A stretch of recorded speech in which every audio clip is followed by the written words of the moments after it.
Naam, asante sana mtazamaji kwa kuendelea kutizama Jukwaa la Afya, na ndani ya studio hapa ni naye Daktari Sultani Matendechero ambaye ni naibu mkurugenzi mkuu wa afya nchini, pamoja na Dr. Dennis Miskela, naibu katibu wa KMPDU, pamoja na Patterson Washira, mwenyekiti wa muungano wa maafisa wa kliniki. Tunazungumza kuhusiana na mgomo wa madaktari ambao unaendelea. Hii leo umeingia siku ya 21 na hawa maafisa wa kliniki nao wanasema mgomo wao ama maandamano yao leo ni siku ya 3. Sio bwana Washira? Kabisa. Naam, tutakuwa tukiyajadili hayo kwa kina, lakini kwa hivi sasa naarifiwa kwamba wauguzi humu nchini wanafanya kikao na wanahabari kuelezea changamoto zinazowasibu. Kikao hicho kinajiri huku madaktari, maafisa wa kliniki na maafisa wa maabara wakiwa kwenye mgomo. Hebu tusikilize yanayojiri. And then after that we have been following up with the ministry. I've said about 10,000. I don't want to give you true numbers because some people start politicizing it and start saying the nurses are getting more. But the way it is structured, it will have to come, it can't be reduced. We are going to have one nurse employed at every dispensary in Kenya. We have 9,000 dispensaries. So that can give you a clue on how many are going to be hired. Thank you. Seeing as the doctors are on strike and the clinical officers are going, what is the situation in the hospitals? Are your nurses trained with health services, seeing as now we're told that the major or health facilities, are they trained with services? Are they working swiftly? Thank you. There is scope of practice and job description. And therefore the nurses at the facilities are doing what they have been trained for. We cannot refuse to, we are not refuting that there are gaps, because there is work which is supposed to be done by the doctors. There is work which is supposed to be done by the clinical officers. Already there is a gap, but the nurses are doing what is contained in their scope of practice. Maybe to make your work easier, we cannot work without doctors. Let it be very clear, let it be known by everybody that nurses cannot work without doctors. Nurses cannot work without doctors. I want to repeat this many, many times. We cannot work without doctors, and doctors cannot work without nurses. And therefore, what I can tell you, the only institution functioning today in Kenya is a dispensary, because the dispensaries are manned by nurses 100%. When you go to any dispensary in Kenya, you find nurses. You don't get a clinical officer, you don't get a doctor, you get nurses. When you go to a level 3, is where you find now health center, you find clinical officers and nurses. So at the dispensary level, the nurse is the doctor, he's a lab person, they don't get a clinical officer, you don't get a doctor, you get nurses. When you go to a level 3, is where you find now health center, you find clinical officers and nurses. So at the dispensary level, the nurse is the doctor, he's a lab person, she's the nurse, she's everything. Sometimes she's even the watchman. So those ones are functioning. But after the dispensary, the function and the duty of the nurse is to go to hospital and sit. They cannot do anything. You cannot see a patient. If you see that patient take vital signs, who will treat that patient? So as far as we are concerned, we are not saying there is any work going on in our health facilities. We want to make it very clear, and I want to call upon the President and all the people that are responsible to ensure that the strike, especially for the doctors, is brought to a completion, a stop, and will solve these issues once and for all, so that Kenyans can access healthcare services, because that is the right. It's not even the right, it's the life. Life is sacred. Every time someone loses a loved one, that life cannot be brought back. Life is not like a car that can get an accident and you take to a garage and you bring it back. Once you die, you are gone. Thank you. Maybe just from me, one last one. You have said that there's no way you can call a strike if you are sitting at a table and negotiating with government. The doctors have called a strike and they will have the negotiations between them and government. Just in a nutshell, do you support the industrial action that has been taken by the doctors and the peers in this healthcare sector? Okay, thank you. The doctors have a right to go on strike. Therefore, we cannot say that they do not. I mean, we cannot say that they are striking illegally. There are provisions in law, Article 41, which provides a right to go on strike. So their strike is well, it's legal, and therefore they have a right to, and therefore what we are saying as a union is that the strike should be sorted out, should be stopped at all costs, because when we are not operating normally, when the nurses cannot work because of the absence of doctors, we cannot say that we are not supporting their strike. But again, you asked about the dialogue during the strike. We are not doctors. We do not know the process that they have gone through for them to decide on the strike. They must have, you have heard them say that we have gone for conciliation, we have reports, and those things have not been implemented. So they must have gone through that process for them to decide that they are going to put the lives of Kenyans in danger, because going on strike is endangering the lives of Kenyans. So that's why we're saying we as nurses, we have no reason why we should put the lives of Kenyans in danger, because due process is being followed. And you know very well, when we reach a deadlock, I'll be the first person to call for the strike, and we won't ask anyone to join us. Nurses are power. We are the hospitals. Sisi tukitoka tunafunga hospitali kabisa na kivuli, and we go. Thank you. So to add on that, we have said we are already in negotiations. We don't know the point of departure from the doctors' negotiations with the government. So should we have a point of departure and disagreement? At that point, we shall give a way forward on the other alternatives. And I can tell you for free, our courts are doing a good job nowadays. Employment court, I'm not saying about the High Court. The High Court is another case. We have a good number of judges in the employment court who are doing a good job. For example, in Kisumu, we went on strike, and the court told us, stop the strike. We stopped the strike. And the court directed and ordered Kisumu County government to promote 800 health workers. We have won so much. You have had a strike of 2017 where our members have not been paid. The other day, Kisumu was ordered to pay them. CI has been ordered to pay. And we are gaining a lot of confidence in the courts, because you know this union was given to us by the courts. So we will do a lot of our work on the table and in the courts. Thank you. Thank you.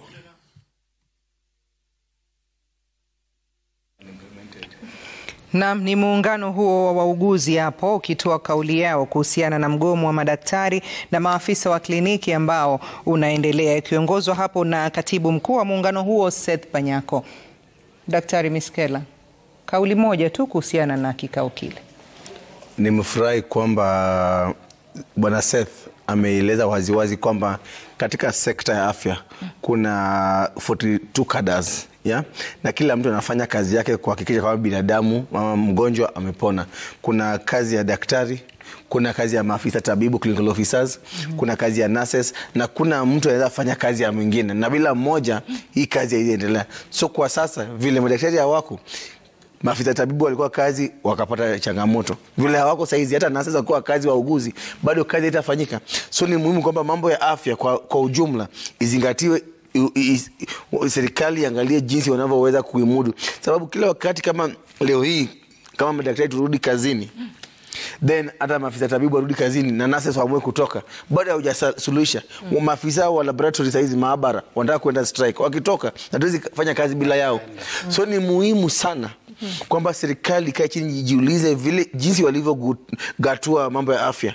Labda kuna makosa ilifanyika, na baada ya miaka 14 ya ugatuzi tukae chini kama nchi na tuzungumze kwamba makosa ipi ilitendeka, na labda ni wakati tuseme tufanye referendum, tuwaulize wa Kenya tena bado kwamba hii mambo ya afya iendelee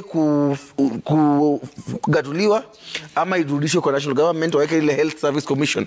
Maafisa wa polisi wako na police service commission yenye wenyewe haitaki, wanapigana na IG kila siku. Tupewe hiyo commission, angalau waweke wale watu wana ile ujuzi kama kina Sultani hapa, wakae katika hiyo commission wasaidie maafisa wafanyikazi wa afya, because pale kwa county governors wameprove wako very incompetent.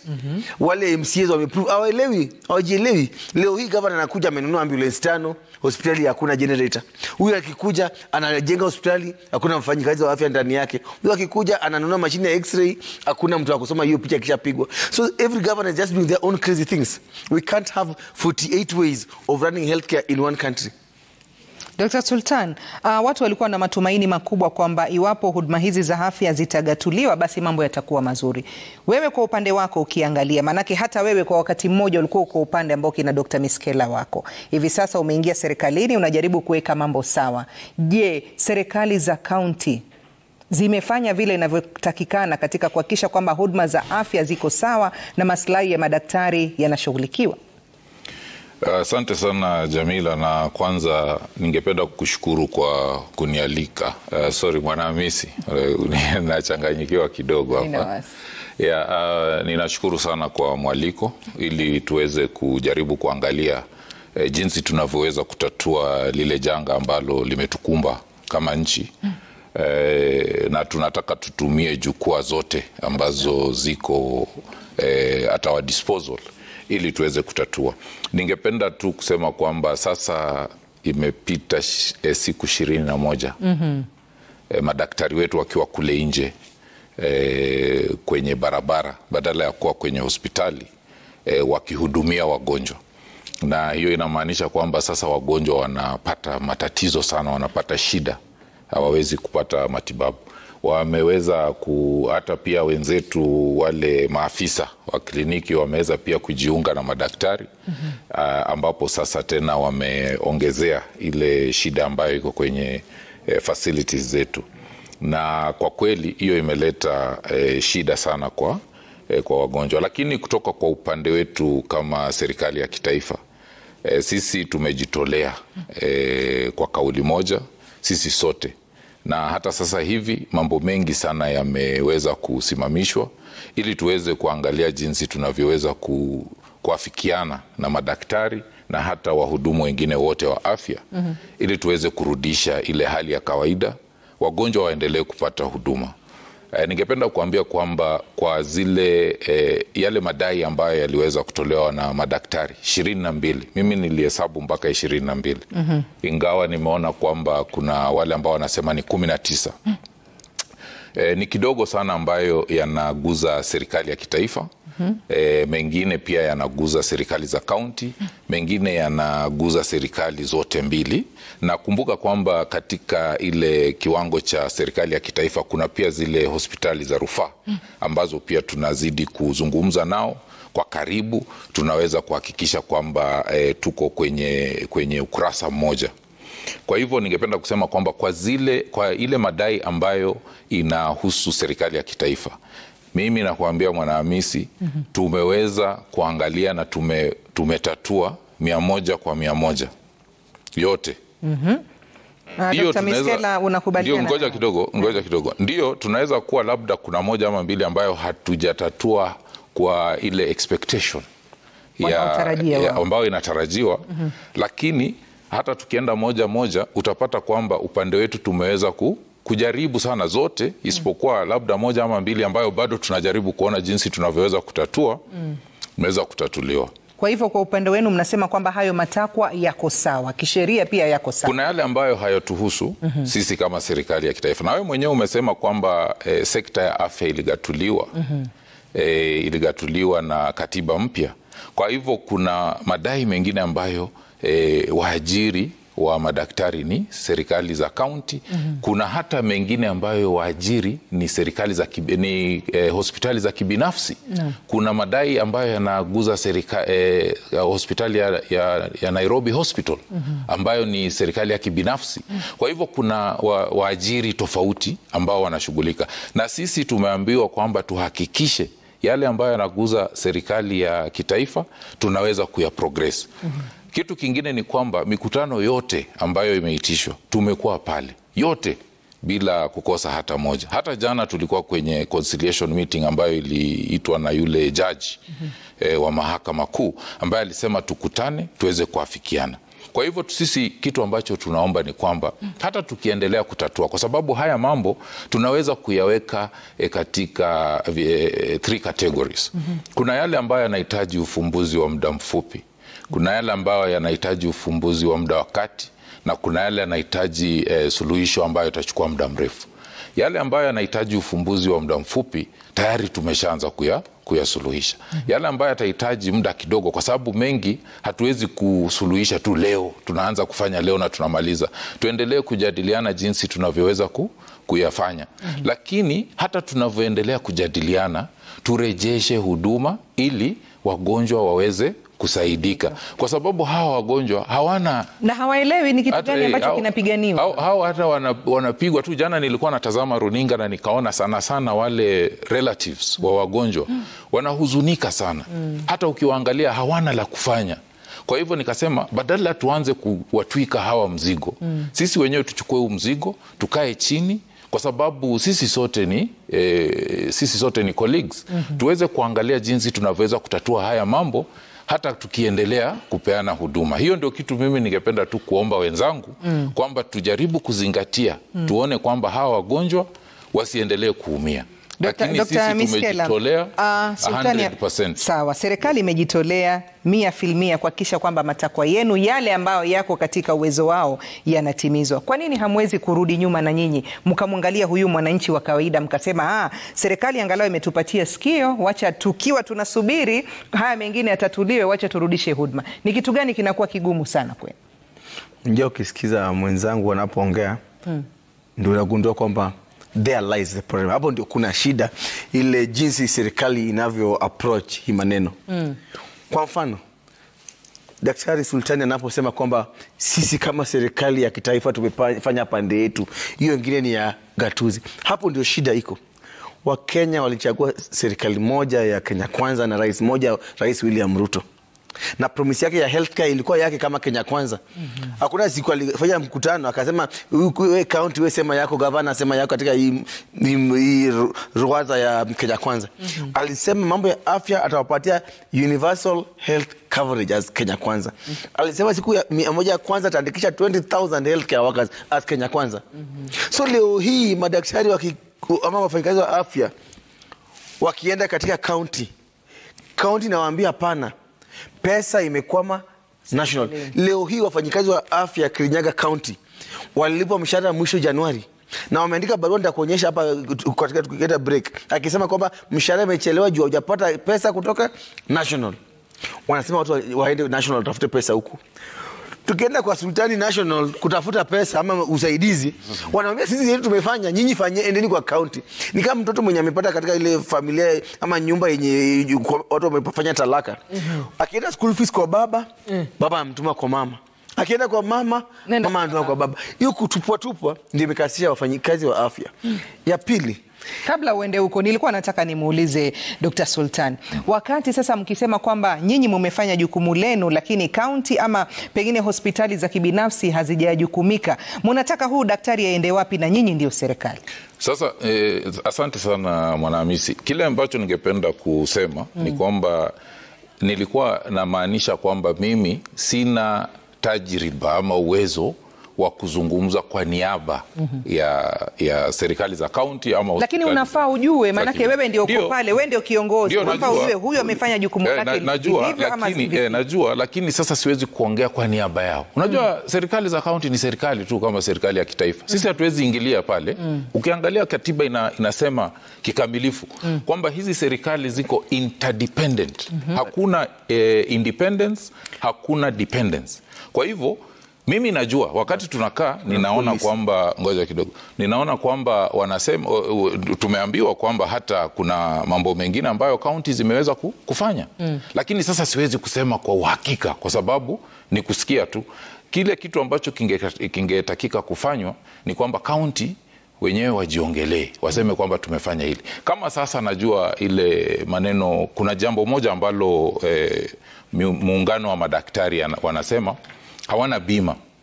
Hawana bima ile ya comprehensive. Lakini wakati tunakana, kwa sababu sisi tunaendelea kukana wale wenzetu kutoka kwenye serikali za county, wakati tunakaa tunajadiliana, wanasema kati ya serikali 47, 36 wameweza kuweka mipango ya kuhakikisha kwamba hiyo bima inatolewa. Kwa hivyo sisi tunajua kwamba kuna mambo yanaendelea kufanywa pale.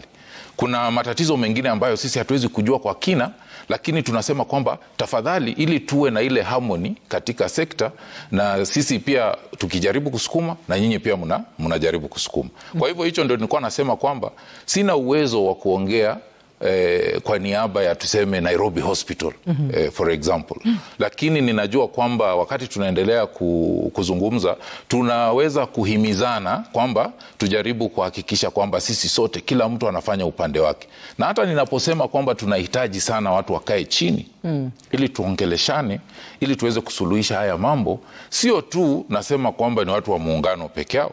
Nasema hata sisi upande wetu wa serikali tuweze kukuja tukae chini, na ningependa kusema kwamba tumekuwa tukikaa chini na hawa wenzangu. Hata huyu Peterson Wachira juzi nilikuwa namwambia, kwa nini umeniangusha? Tulikuwa tunamaliza mambo ya CBA, ilikuwa imebaki kitu moja peke yake ambayo tulikuwa tunaendelea kumaliza. Sasa ilikuwa ni lazima muende kwa mgomo ndio tumalize, na tulikuwa tumeshakubaliana. Na kwa kweli hata vile yeye mwenyewe anasema tunaendelea kusikizana. Umeona wale wauguzi tumekuwa tukizungumza nao, na umesema ukweli, mimi nilikuwa kiongozi wa mambo ya miungano ya madaktari. Kwa hivyo mimi ninajua ile shida ambayo imekuwa pale, na jukumu langu kubwa limekuwa kujaribu kutatua, ili tuweze kuzungumza kwenye meza, tusingoje hadi watu waende kwenye barabara. Lakini bahati mbaya nafikiri kwamba kwenye muungano tumezoea sana, lazima at least tuende kwa barabara, tuache wagonjwa kwenye hospitali, ndipo ionekane kwamba tunafanya kazi. Lakini ile kitu ambacho ningependa kuhimiza ni kwamba tumejitolea na tuko tayari, na tungependa sana tukae chini ili tusuluhishe haya mambo bila kuumiza wagonjwa. Wachira, unakubaliana na Dr. Sultan kwamba wamejitolea na mlikuwa katika mazungumzo ambayo alikuwa amebakia kidogo tu nyinyi kukamilisha matakwa yenu? Kitu moja tu. Mwanahamisi, ukimsikiza daktari hapa, nadhani amepewa kazi nzuri sana ya kufanya public relations kwa serikali. Anaonyesha mambo yote yako sawa, kila kitu kiko shwari. Unashangaa kwa nini watu wako nje. Lakini wacha nianzie tu mbali kidogo. Koti iliweza kuelekeza niongelee mambo ya koti na the whole of the nation approach. Koti yenyewe iliangalia, ikaona hapa kuna shida kwa sababu pande moja ya serikali kuu inafanya hili, serikali za ugatuzi kila moja inafanya laki. Na ikaonelea hapo ndio shida ipo, ndio maana hatumalizi hii mikataba ya jumla. Na ikasema mkuje pamoja, a whole of the nation approach, mulete kila mtu ambaye anaweza contribute kwa hii decision. Na ndio ikaleta hadi the head of public service ndio aweze kuongoza. Lakini sasa unasikia imefikia mahali tena tumerudi pale ambapo tulikuwa kabla koti iseme hapo ndio shida iko. Sasa tunasema sisi kama serikali kuu tunafanya haya, sisi kama ugatuzi tunafanya haya, na nadhani hilo si jambo nzuri. Ukiangalia kwa sekta zote nchini, ni sekta tu ya afya hatuna mikataba ya jumla. Juzi tumeona hata wametangaza polisi wanaongezewa pesa. Walimu wanaajiriwa sijui kwa permanent and pensionable sijui 20,000 na ngapi, I think 26,000. Lakini sisi wakati tunauliza hawa wahudumu wa afya 8,550 ambao walitusaidia kupigana na COVID waajiriwe on permanent and pensionable, inakuwa ni jambo gumu sana. Lakini kwa walimu tunaona inafanyika tu. Waliweza kupata mikataba ya jumla, tumeona wengine wamepata mikataba ya jumla.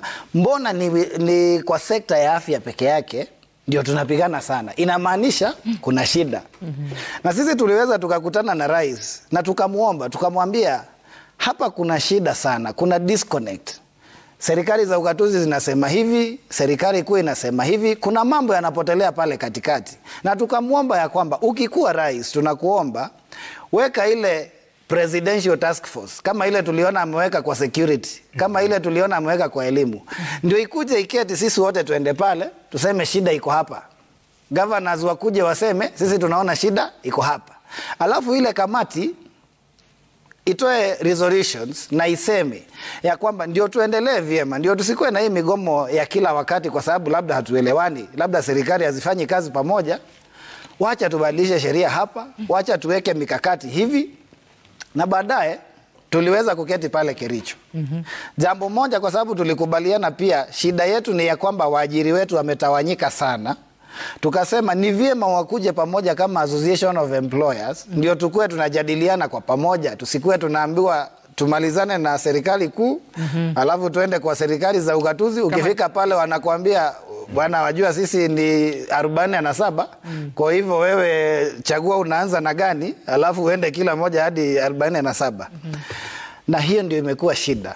Na hadi wakati tutakubali sisi wote ya kwamba lazima tuketi pamoja, lazima tuweke differences zetu kando, tukue sisi ni wa miungano, tukue ni ugatuzi, tukae chini kama watu ambao wako na interest kwa sekta ya afya. Na tulijaribu kufanya haya. Tulishikana na ndugu zangu hapa kama unions, tukatengeneza the first Kenya Health Workers Annual Convention.